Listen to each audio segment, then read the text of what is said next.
അബ്രഹാമിന് തലമുറയില്ലായിരുന്ന കാലഘട്ടത്തിൽ സർവശക്തനായ ദൈവം അബ്രഹാമിനോട് പറയുകയാണ്, ഞാൻ നിന്നെ വർദ്ധിപ്പിക്കാം, ആകാശത്തിലെ നക്ഷത്രങ്ങളെപ്പോലെയും കടപ്പുറത്തെ മണൽ തരിയെ പോലെ ഞാൻ നിനക്ക് സന്തതിയെ തരാം.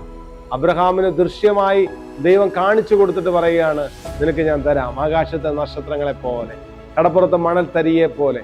ആമേൻ. സന്തതികളില്ലാത്ത ചില സഹോദരങ്ങളോട് പറയട്ടെ, ആമേൻ, കുഞ്ഞുങ്ങൾ ഉണ്ടാകാൻ പോവാണ്. അബ്രഹാമിന് കൊടുത്തതുപോലെ എണ്ണപ്പെടാത്ത ആത്മീയ സന്തതികൾ വെളി വരാൻ പോവുകയാണ്. ആത്മീയ സന്തതികൾക്ക് വേണ്ടി പ്രാർത്ഥിക്കുന്ന ശുശ്രൂഷകരെ, അഭിഷിക്തന്മാരെ, എണ്ണപ്പെടാത്ത ഒരു തലമുറയ്ക്ക് പിതാവായി ദൈവം നമ്മളെ ഓണർ ചെയ്യാൻ പോവാണ്. ഇതുവരെ കാണാത്ത തലമുറകൾ വെളിവരട്ടെ. അതെ, അപ്പോസ്തലനായ പൗലോസ് പറഞ്ഞതുപോലെ, നിങ്ങളിൽ ക്രിസ്തു ഉരുവാകണമെന്ന് ഞാൻ ആഗ്രഹിക്കുന്നു. ക്രിസ്തു ഉരുവാകുന്ന ഒരു തലമുറ, ഒരു അന്ത്യകാല തലമുറ, ആമേൻ, അബ്രഹാമ്യ തലമുറ കയറി വരുന്നു.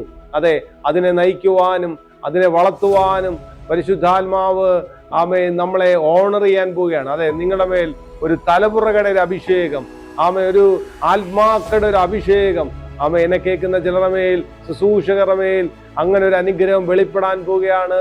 God bless you. ഷാലോം.